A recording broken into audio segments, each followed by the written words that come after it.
গণিতের কিছু সহজ টিপস শেখা যাক এখানে। যেমন এখানে বলছে প্রথম 10টি বিজোড় সংখ্যার যোগফল কত। প্রথম 10টি, যেহেতু এখানে বলেছে প্রথম 10টি, সুতরাং 10-এর উপরে স্কয়ার করলেই আমাদের উত্তর চলে আসবে। দেখো এখানে 100 চলে এসেছে, কারণ 10টি বিজোড় সংখ্যার যোগফল বলতে এখানে আমরা বুঝি 1, 3, 5, 7, 9।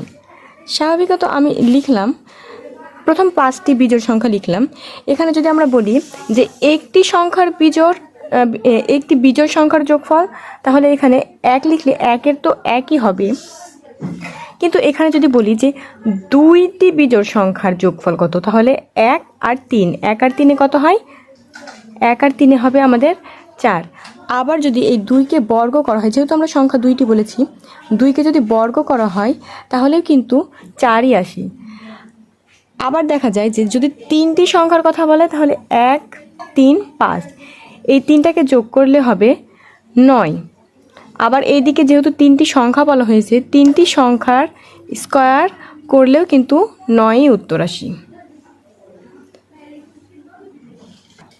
তাহলে এভাবে পর্যায়ক্রমে যেতে যেতে আমাদের সব কয়টা উত্তরই মিলে যাবে। আবার এখানে দেখা যাক প্রথম 20টি বিজোড় সংখ্যার যোগফল কত। তাহলে যেহেতু আমাদের 20টি সংখ্যার বিজোড় সংখ্যা বলেছে, সেক্ষেত্রে আমাদের 20কে স্কয়ার করতে হবে। তাহলে 20 গুণ 20, এখানে উত্তর হবে 400। প্রথম 20টি সংখ্যার যোগফল হবে 400। আবার অনেক সময় এরকমও দেখা যায় যে কোনো সংখ্যা বলা থাকে না, যেমন প্রথম কটি বিজোড় সংখ্যার যোগফল কত। এখানে কোনো সংখ্যা না বলে শুধু বলেছে কটি বিজোড় সংখ্যার যোগফল।